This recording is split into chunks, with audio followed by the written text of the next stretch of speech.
1,674,140 na ang naka-recover habang 373,973 ang nasawi. Nasa ika-39 na pwesto po ang Pilipinas sa may pinakamataas sa bilang ng kaso ng COVID-19 sa buong mundo. Sa Timog Silangan ng Asya na tinatayang nasa 92,674 na ang kabuuang kaso ng COVID-19 kung saan 2,805 ang namatay mula sa sakit na at 44,183 ang nakarecover dito. Nasa ikatlong pwesto pa rin ang Pilipinas sa may pinakamataas na bilang ng kaso ng COVID-19 sa rehiyon at naunang Singapore na may 35,292 confirmed COVID-19 cases. Pangalawa, ang Indonesia na may 26,940 confirmed COVID cases. Para po sa inyo at ang inyong mga katanungan, concerns tungkol sa COVID-19, maaari niyo pong i-dial ang 02894-COVID o kaya 02894-26843. Para po naman sa mga PLDT Smart Sun at TNT subscribers, i-dial ang 1555. Maaari nyo ring tawagan ang hotline numbers na iba't ibang ahensya ng ating pamahalaan na makikita nyo po sa inyong TV screens. Patuloy po kayong makibalita sa mga pinagkakatiwalaang sources ng impormasyon sa COVID-19. Maaari nyo pong bisitahin ang covid19.gov.ph. Maya-maya naman po makakasama rin natin magbabalita sina Dennis Principe ng Philippine Broadcasting TV Davao. Mga kapanayam natin, ngayong araw na ito, sina Yusek Maria Rosario Vergere, ang tagapagsalita ng Department of Health, Yusek Ruth Castelo ng Consumer Protection Group ng DTI, si Shelo Villaluna, ang spokesperson ng Philippine Airlines, Tia Agnes Cervantes mula sa Philippine Embassy in Rabat, Morocco, at si Charo Logarta Lagamon, ang spokesperson ng Cebu Pacific. Bayan, kung may nais po kayong itanong sa ating mga resource person, i-comment lang po ninyo sa ating live feed at sisikapin natin itong bigyan ng kasagutan. At para naman po sa ibang mga balita, maging vigilant at patuloy na sumunod sa mga health protocols sa kadahilan ng hindi pa natatapos ang COVID-19 pandemic sa bansa. Ito ang naging paalala ni Senator Bongo sa publiko matapos ideklara ni Pangulong Rodrigo Duterte ang implementasyon ng General Community Quarantine sa Metro Manila at sa mga piling lugar gaya ng Pangasinan, Baguio City, Region 2, Region 3 at Region 4A base na rin sa rekomendasyon ng Interagency Task Force o IATF. Samantala, nananatiling nasa ilalim ng Modified Enhanced Community Quarantine ng Cebu City sa Kabisayaan. Sa ilalim ng GCQ ay mas marami na pong negosyo ang magbubukas at magkakaroon ng limitadong transportasyon. Ngunit hindi raw ibig sabihin nito na kapag GCQ ay maaari na kayong magliwaliw at mamasyal. Ang pakikiisa at pagkakaroon ng disiplina ng bawat isa sa atin ay malaking tulong upang tuluyan nating malampasan ang COVID-19 pandemic at umusad na po tayo sa tinatawag na new normal. Patuloy na ring ipinanawagan ng senador sa publiko na huwag basta-basta maniniwala sa mga scam at fake news na dinadawit ang kanyang pangalan at ng ating Pangulo sa pagbili at pagbibenta ng medical supplies.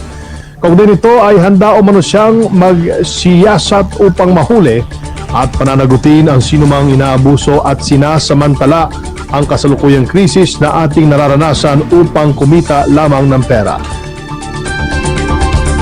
Samantala, para naman po mas mapalakas pa ang healthcare system sa bansa, partikular ang kapasidad ng mga pampublikong ospital at serbisyong medikal sa mga probinsya kontra COVID-19 ay kasalukuyang isinusulong sa Senado ang House Bill 6036 at House Bill 6144.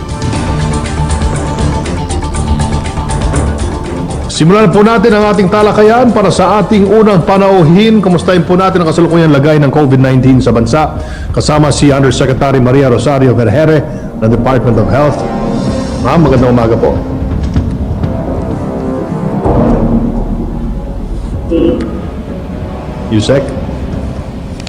Good afternoon po. Yes, ma'am. Nitong mga nakarang araw po ay nagkaroon ng delay sa mga impormasyon about COVID-19 sa inyong COVID-19 tracker. Gayon din yung confusion about sa categories ng confirmed cases na inyong inilabas.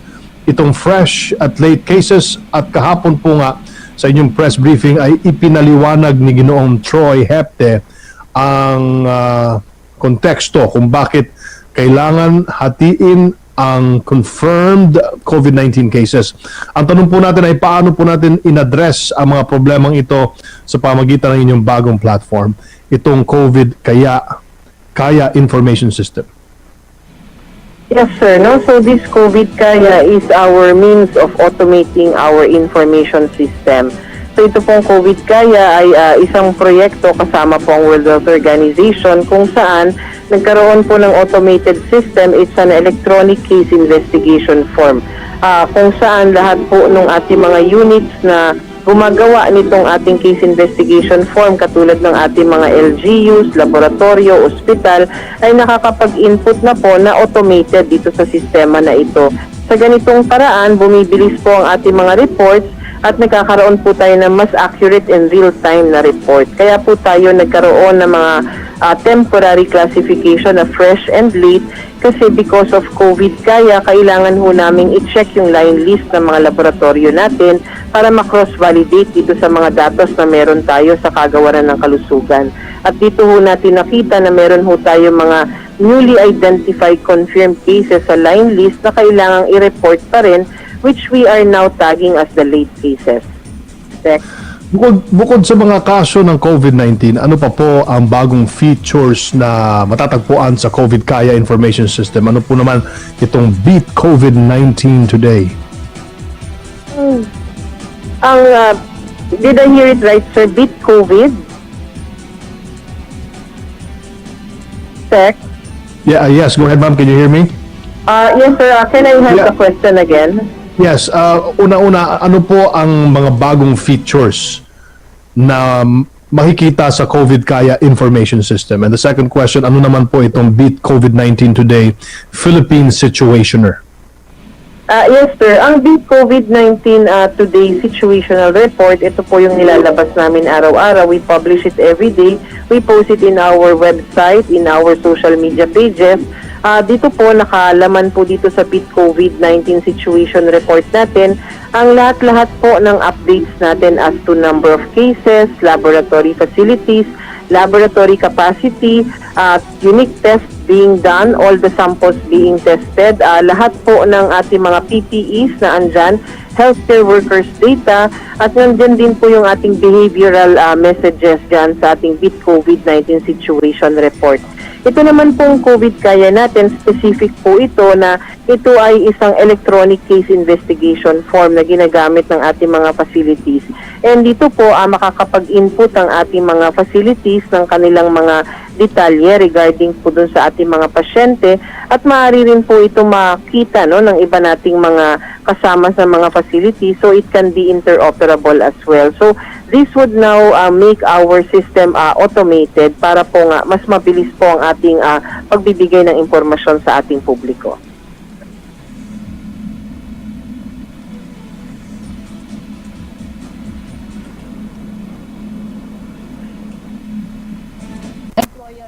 Sumailalim po sila sa test muna. Ano po yung pwede nyong ibigay na guidelines para sa mga ito na bahagi ng tinatawag nating new normal?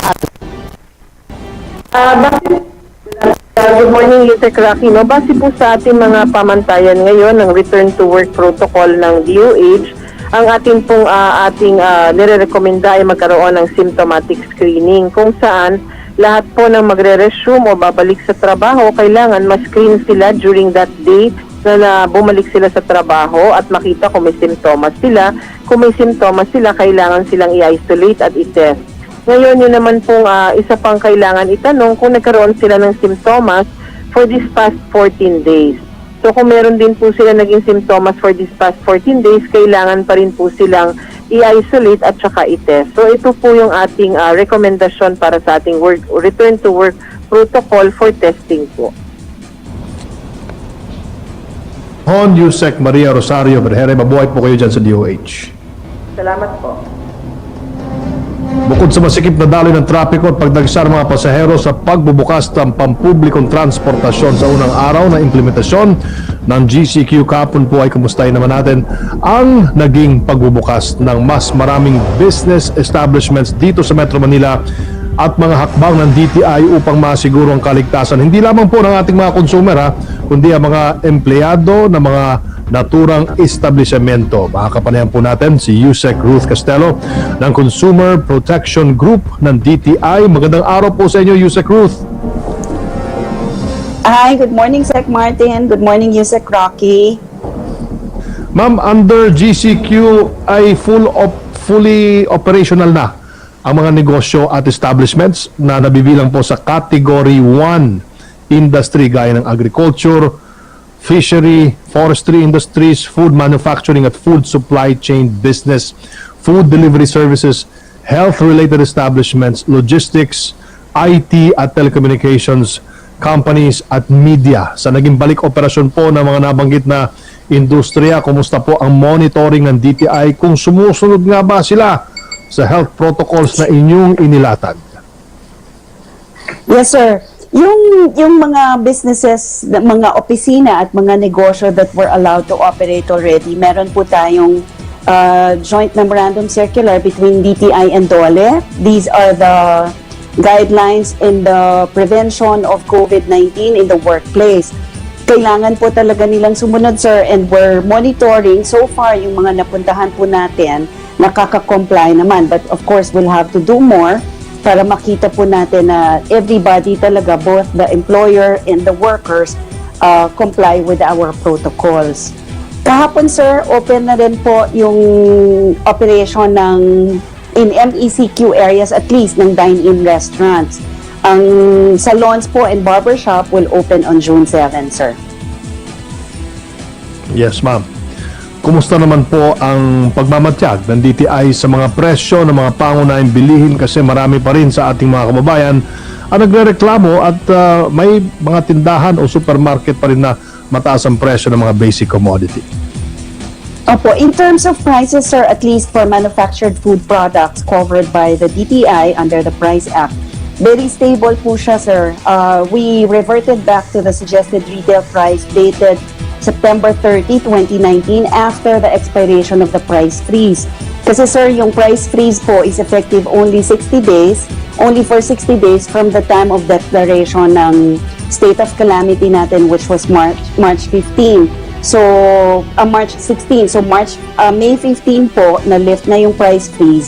Balik po tayo dun sa presyo na tinalaga natin in September of last year. So, very stable po siya, including supply. Wala po tayong problema. In fact, we have been receiving requests po from the manufacturers and retailers both na i-lift na daw natin yung ating anti-hoarding and anti-panic buying memorandum circular. Kasi, sir, we limited the purchase of the consumers at yung pagbenta ng retail dahil po we prevented, of course, panic buying, yung binibili halos lahat ng mga tinda natin dun sa retail, pati po yung mga tao na nagpa-panic buy. Kaya po medyo inayos natin ng konti at the start of the ECQ. And then we're still studying, sir, if we're going to remove the purchase limit na. Si Secretary Lopez po is still looking into it, sir.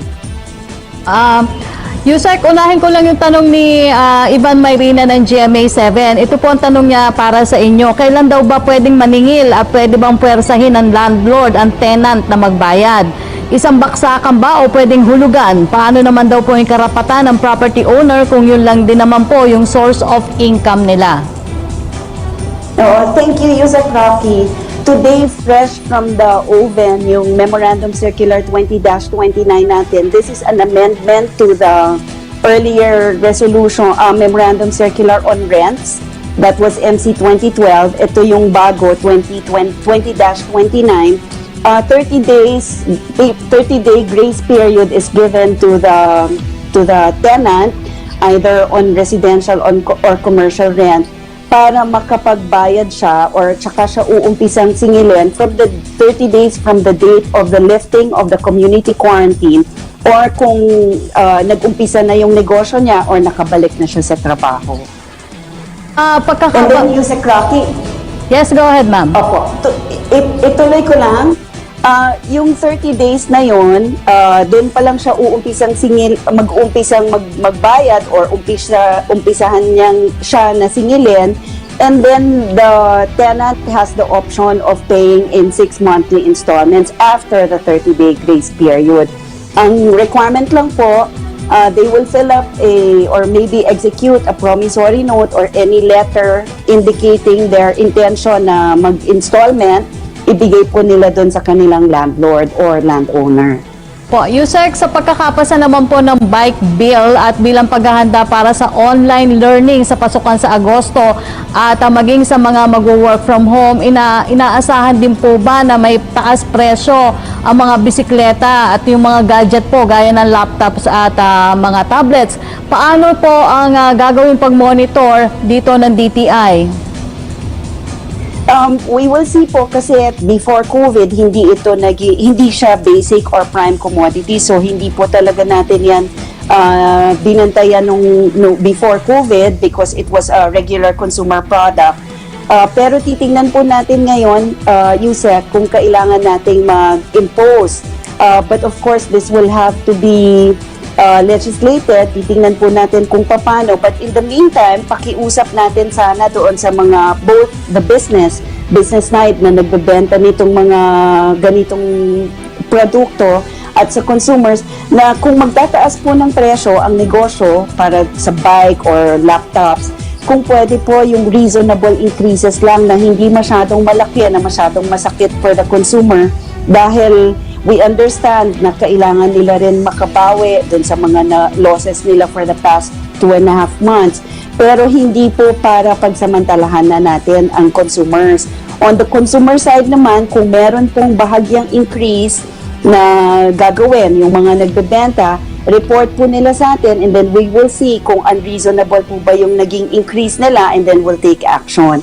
Itawag lang po nila sa DTI 1384, that's our consumer hotline, or consumercare@dti.gov.ph email address. Opo, Yusek, sa darating naman po June 7, magbubukas na yung mga barbershop at salon dito sa pareho po sa GCQ at MGCQ areas. Linawin lang po natin sa publiko, lalo na yung mga gustong-gusto na talaga magpasalon o magpunta sa barbero. Ano-ano po yung mga dapat lang na serbisyong dapat ibigay sa kanila at gaano karami yung mga po pwedeng dapat maserbisyuhan? Yusek? Okay. Babalikan po natin si Yusek Castelo. Nagkaroon lang po tayo ng problema sa ating linya ng komunikasyon. Kung naandyan na po siya or...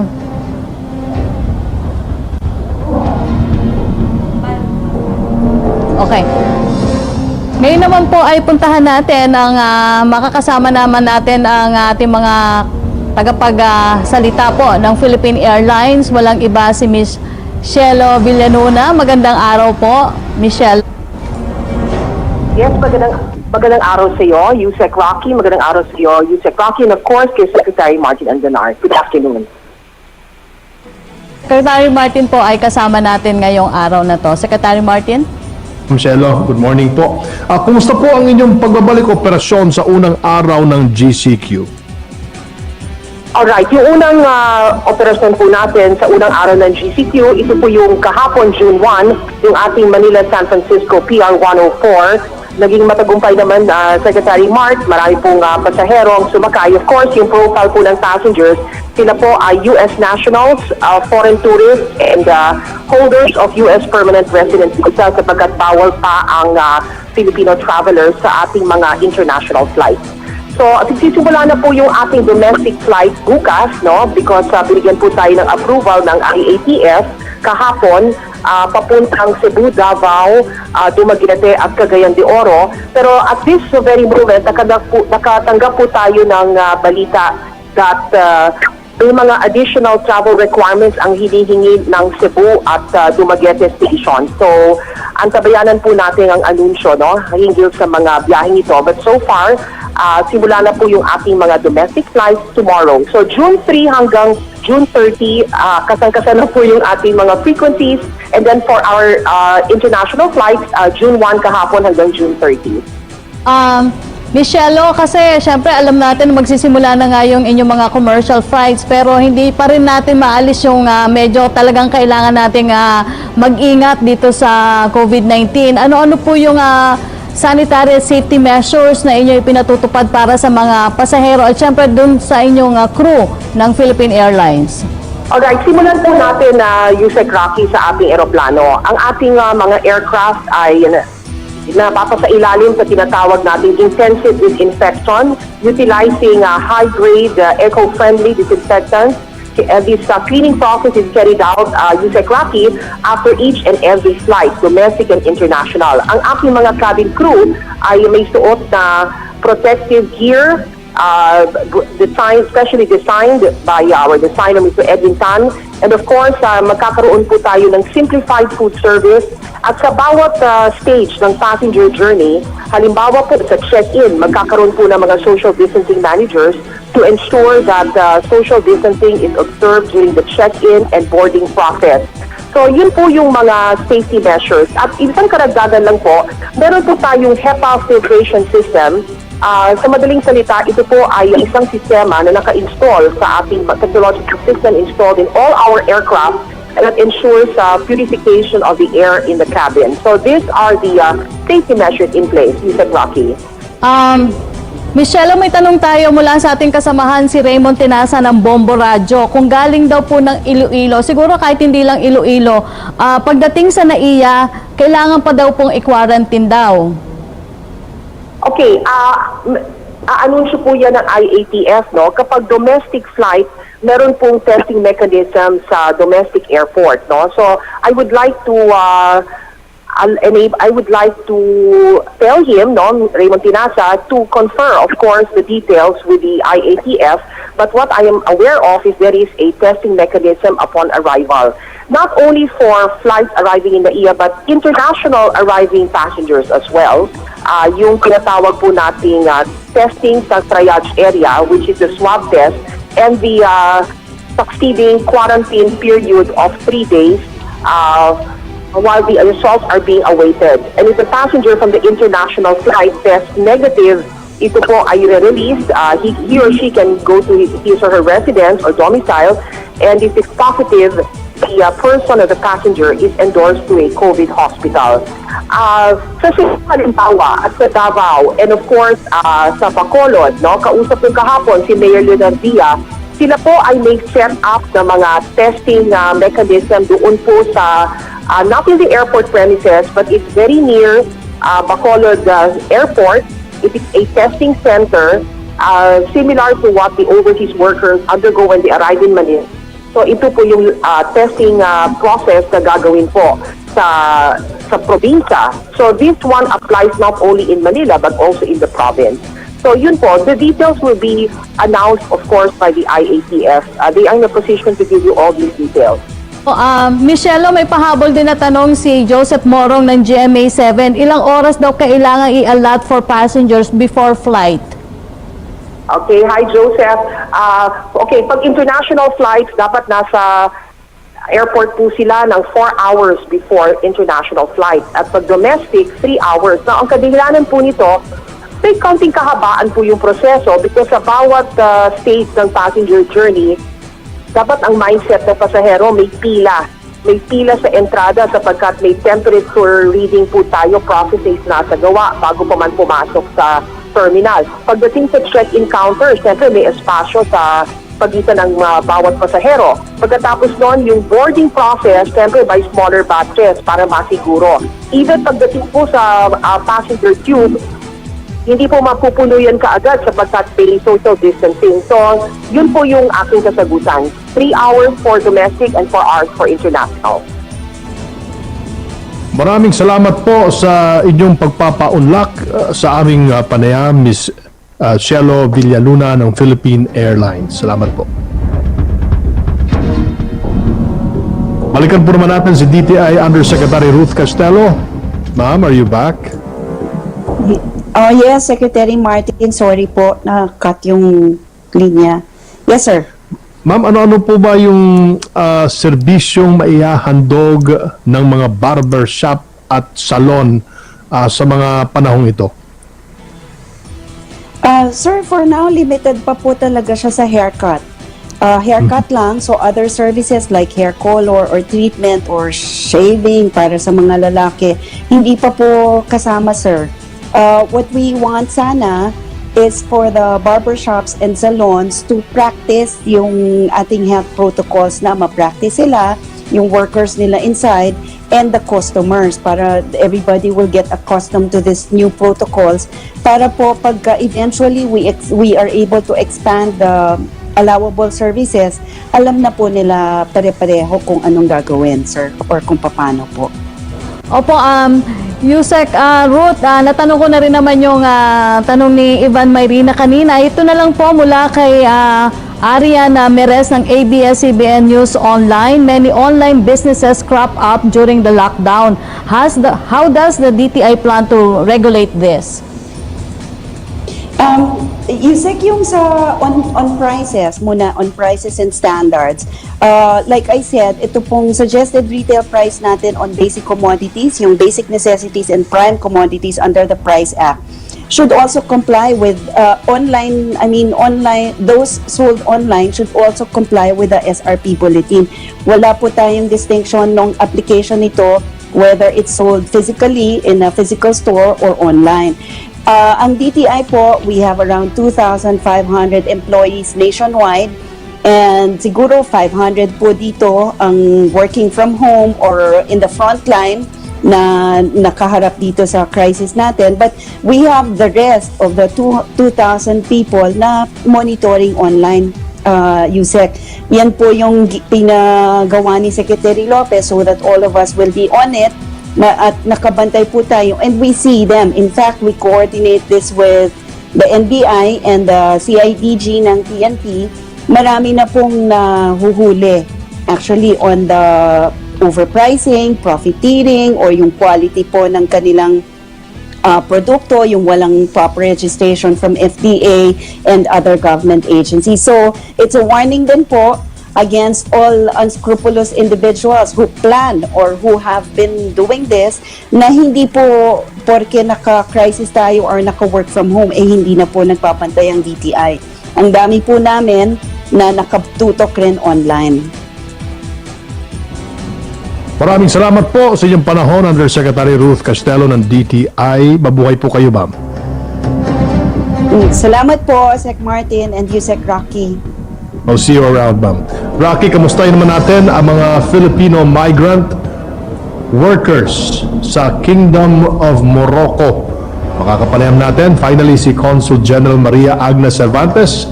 Magandang araw po sa inyo, ma'am. Good morning, Yusek Andaman, Yusek Rocky. Greetings from the Philippine Embassy, Rabat. Ma'am, kailan po at bakit kinailangan muling magbukas ng Embahada ng Pilipinas dyan sa Rabat, Morocco?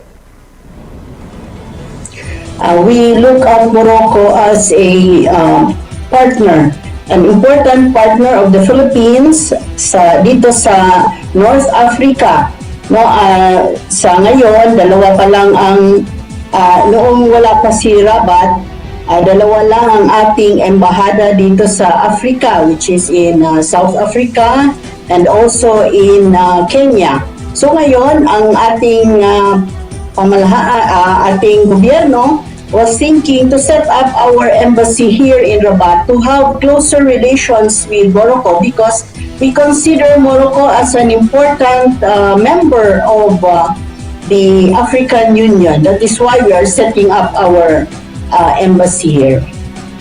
Ilan po ulit yung mga Pilipinong naninirahan sa Morocco at ano po ang karaniwang hanap buhay nila dyan? Sa ating mapping, Yusek, we have mapped out at least 1,000. Pero dahil ang ating mga kababayan ay they are all in all industries, no? Yung meron tayong mga highly skilled workers, meron tayong mga semi-skilled, meron rin tayong mga nakatrabaho sa bahay. So sila, more or less, there are 4,500. Pero dahil bago pa lang tayo dito, ang na-mapping pa lang natin ay 1,000. Ma'am, what a challenging year nga for our embassy in Morocco. Since it was just re-established last year, pero andito agad yung banta ng COVID-19. So far, how many confirmed cases po na na-record na in Morocco? At ilan po sa mga ito ang Pilipino? Ma'am, we are so lucky here because nung pataas ang local infection, ang Morocco ay nag-declare kaagad ng state of health emergency. So there was a lockdown immediately at yung ating mga kababayan naman ay sumunod naman sila sa mga health procedures at saka mga procedures na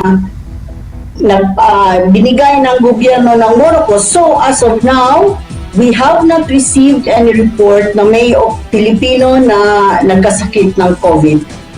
Pero ma'am, kumusta po yung ating Filipino community dyan? Kumusta po yung pakikipag-usap mo sa kanila?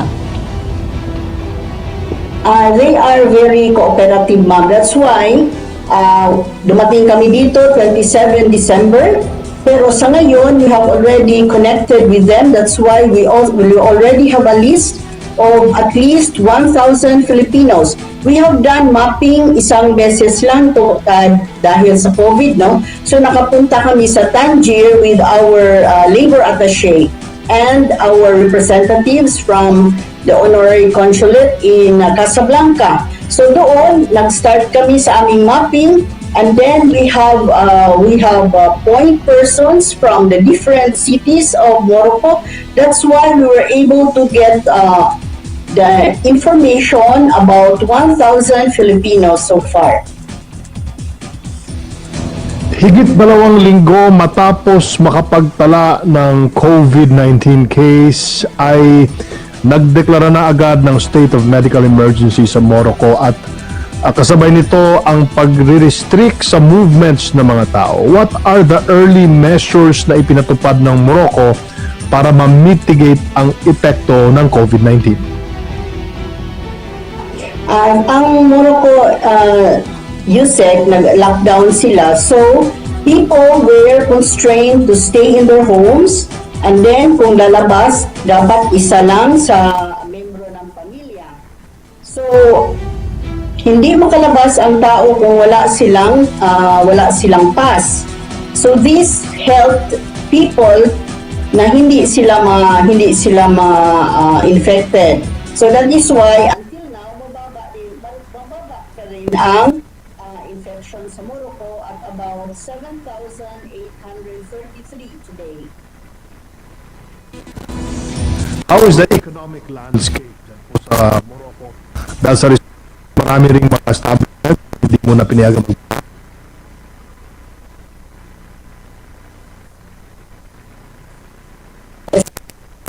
businesses lang ang pina-operate nila during the lockdown. But since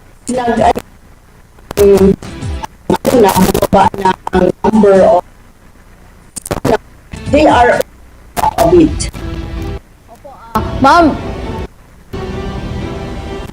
ma'am, alam namin dyan sa Morocco, pero paano po yung koordinasyon na ginagawa ninyo sa gobyerno ng Morocco?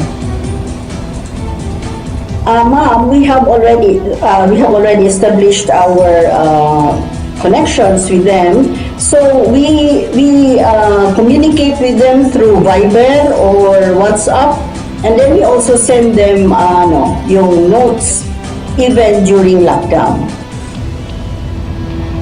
mensahe po sa mga kababayan nating nasa Morocco at saan at paano nila kayo makukontak.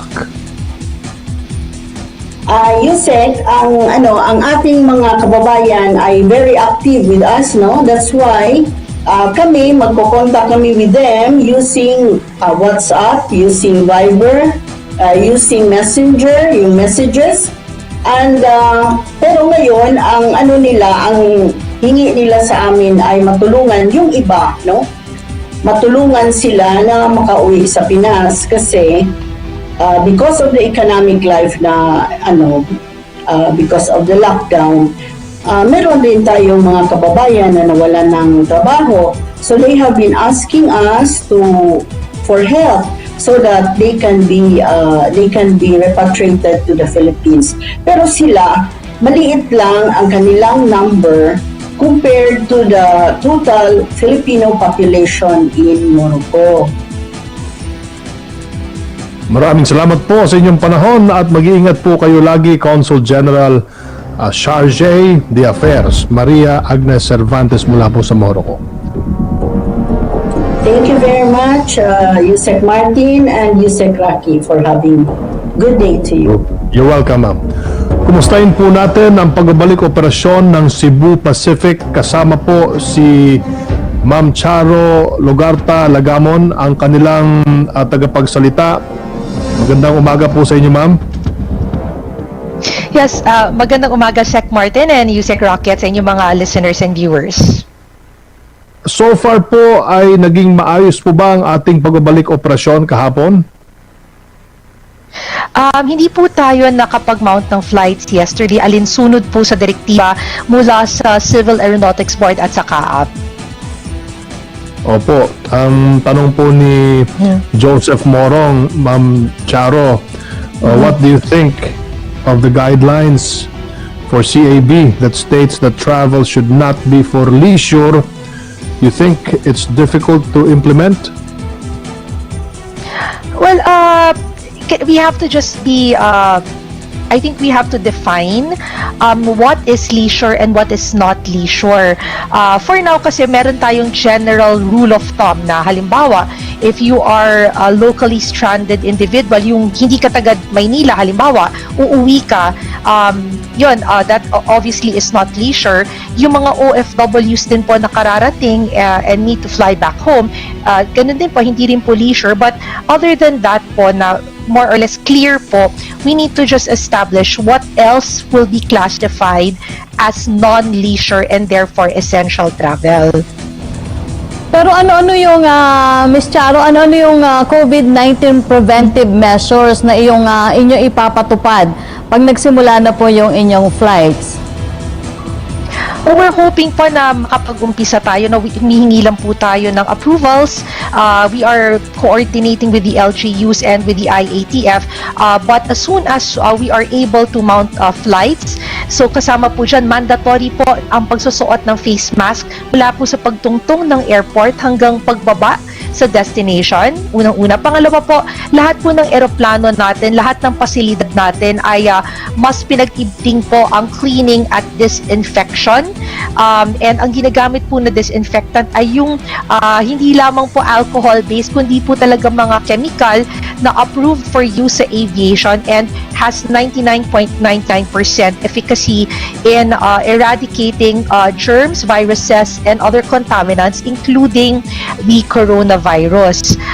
Pangatlo po ay meron po tayong mga PPEs na suot po yan ng ating mga personnel because we are trying to limit the physical contact or and of course support physical distancing for all across all of our operations.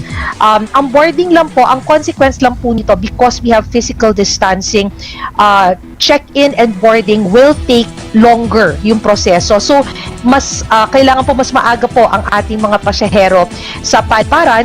We advise po about 3 hours before for domestic flights once we're able to restart. And kumain na po muna dahil wala po tayong snacks and refreshments or drinks on board the flights para nga po hindi tanggalin yung face mask. So ang meron lang po would be bottled water on board.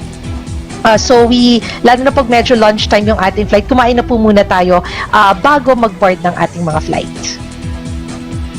Sa mga kanseladong flights simula nung March, ano po ang inyong paalala sa kanila, ma'am? Well, pag po canceled ang ating flights, hindi po mawawala ang value ng ating ticket. Whether, whatever it is, no, kahit promo fare yan, kahit piso fare yan, nandyan po, intact po ang ating ticket. So if your flight is canceled, you have the option to either rebook your flight, to avail of a full refund, or put the full cost of the ticket in a travel fund. Ito pong mga to, initially po, pwede po itong i-manage online sa cebupacificair.com. I-click lang po yung manage booking. Ngayon, kung lagpas po sa isang buwan from the travel date at hindi pa po na-manage ang booking, maaari naman pong tumawag sa aming mga hotline para po mag-avail kung ano man po ang options na pwede para sa mga pasahero. Ma'am Charo, sa ngalan po ng Presidential Communications Operations Office, kami din po ay nagpapasalamat sa inyong tanggapan sa pamunuan ng Cebu Pacific sa patuloy po na inyong suporta sa pamamagitan ng pagbigay po ng allowance doon sa inyong baggage pagdating po sa mga pinapadala nating ayuda sa ating mga frontliners sa buong Pilipinas. Maraming salamat po, ma'am, sa Cebu Pacific. Thank you po. Maraming salamat din. Mabuhay po kayo. Samantala, alamin na natin ang mga balitang nakalap ng Philippine Broadcasting Service mula sa ating mga lalawigan. Puntahan na natin si Dennis Principe. Yes, maraming salamat Yusek Rocky at Secretary Martin, at ito nga po, patuloy po yung pag-ikot ng ating mga reporters para malaman natin ang sitwasyon ng ating mga kababayan at ng kani-kanilang mga bayan, syudad at probinsya. Unang balita po, one-stop shop area para sa pagkuha ng mga dokumento para makabiyahe itinalaga ng isang bayan sa Pangasinan. Ang report hatid ni Aimee Casino. COVID Radio. Hashtag Laging Handa Radyo Pilipinas Special Coverage. Nagtalaga ng one-stop shop area ang pamalang lokal ng Bayambang dito sa lalawigan ng Pangasinan. Dito maaring iproseso ng isang individual ang kanyang mga kailangang dokumento tulad ng medical certificate at travel authority para makabiyahe.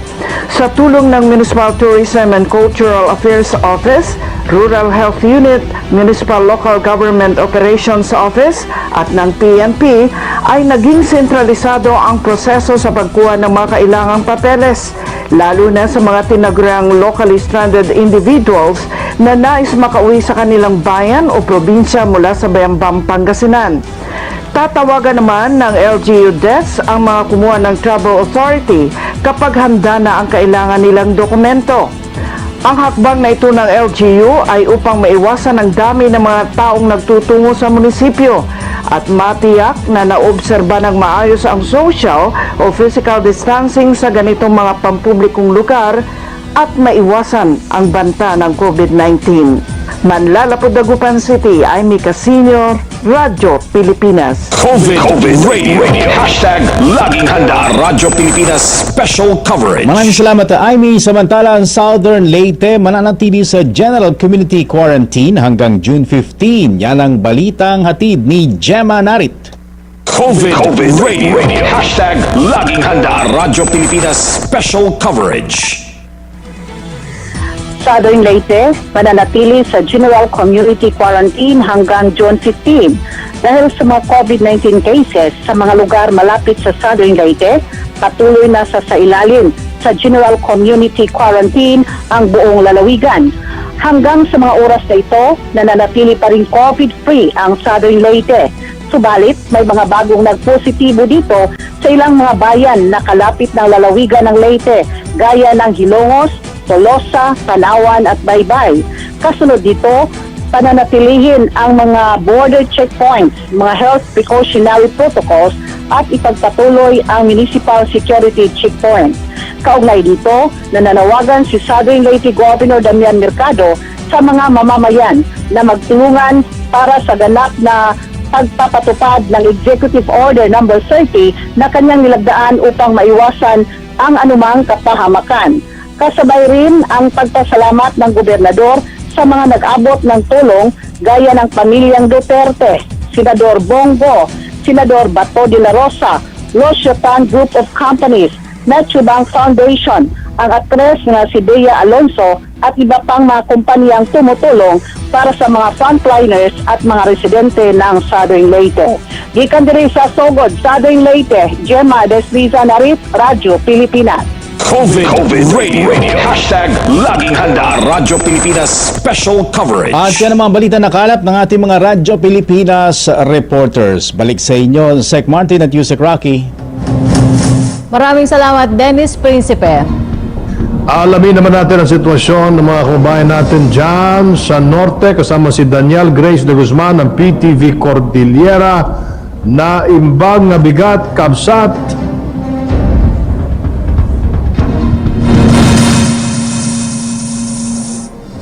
Ng Modified General Community Quarantine dito sa lungsod ng Baguio, kapansin-pansin ang bahagyang pagdami ng bilang ng mga nagtutungo dito sa Central Business District, bagay na naobserbahan pa rin sa kasalukuyan.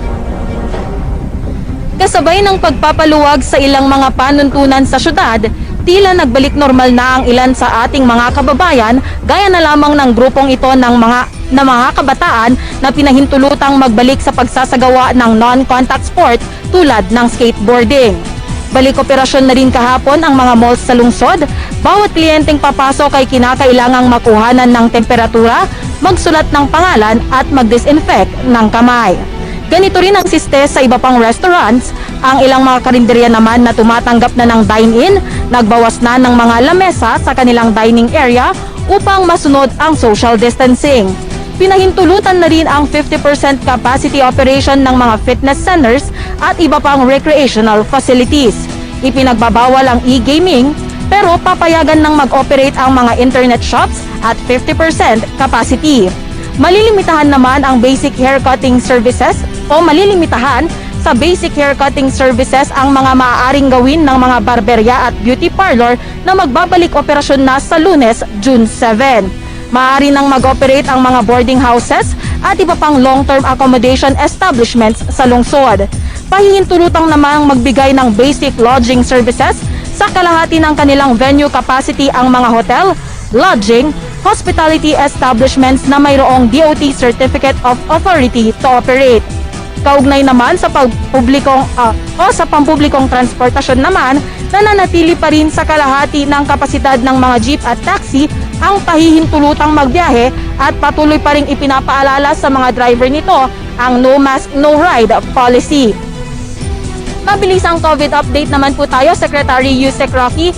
Kahapon po 5 panibagong kaso na ng COVID-19 ang naitala dito sa Cordillera. Tig 2 kaso mula sa Baguio City at Itogon, Benguet at 1 kaso naman kauna-unahan para sa probinsya ng Apayao. At yan na muna ang latest kaugnay sa COVID situation ng rehiyon at sa MGCQ situation ng Summer Capital. Live mula rito sa Baguio City, Daniel Grace de Guzman ng PTV Cordillera para sa Bayan. Salamat, kabsat Daniel Grace de Guzman. Samantala, silipin din natin ang pinakahuling balita sa Davao Region kasama si Regine Lanusa. Yes, Yusek Rocky nga, muli na ang binuksan sa publiko ang Daw Public Market dito sa Davao City matapos ang mahigit 1 linggong pagpapasara nito dahil na rin sa 6 na individual na nagpositibo sa COVID-19 na may exposure sa nasabing palengke. Ngayong araw, ang unang araw na binuksan ito at kapansin-pansin na mga ilan-ilan pala ang namamalengke dito. Ayon naman sa market master nitong palengke, mahigpit ang kanilang pagpapatupad ng mga preventive measure kung saan lahat ng mapapasok ay hinahanapan ng food and medicine pass.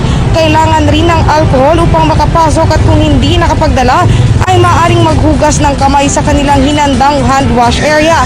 Kung papasok sa nasabing palengke ay mapapansin na nilagyan na ng cellophane ng mga nagtitinda ang kanilang stall. Ito ay upang mapanatili ang social distancing ng mga tindera at mamimili. Limitado din ang pinapayagang helper ng mga tindero at tindera upang hindi magsiksikan sa kanilang stall. Araw-arawin din ang disinfection at flushing ng palengke kung saan pagkatapos ng market hours ito isasagawa. Siniguro naman ng lokal na pamahalaan na negatibo sa COVID-19 ang lahat ng nagtitinda sa nasabing palengke. Matatandaan na isinailalim ang lahat sa health screening noong mga panahong sarado pa ang palengke. Hindi rin pinayagang makapagtinda ang mga individual na hindi nakapag-health screening. Sa ngayon ay nananawagan ang lokal na pamahalaan sa lahat ng mamamalengke sa Agdao Public Market na sundin ang lahat ng protocols na ipinapatupad sa palengke. Ito ay upang ito'y para na rin sa kapakanan ng lahat at upang maiwasan na upang hindi na rin maulit ang pagpapasara ng nasabing palengke. Yan muna ang pinakauling update mula dito sa Davao City. Regine Lanuza para sa Bayan. Maraming salamat sa iyo, Regine Lanuza ng PTV Davao.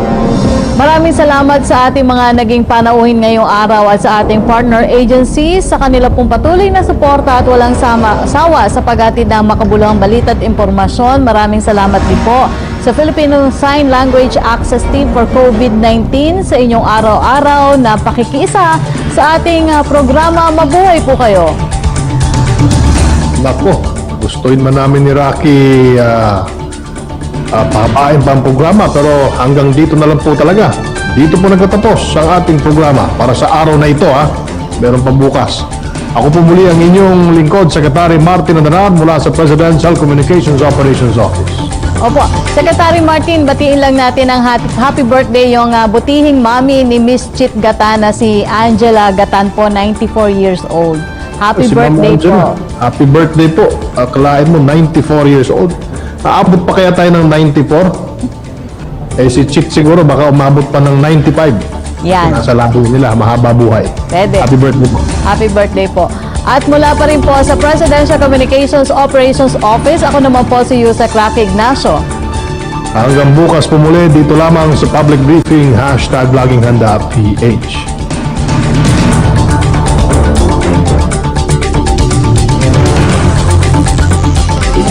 Kaya natin to, kaya natin to.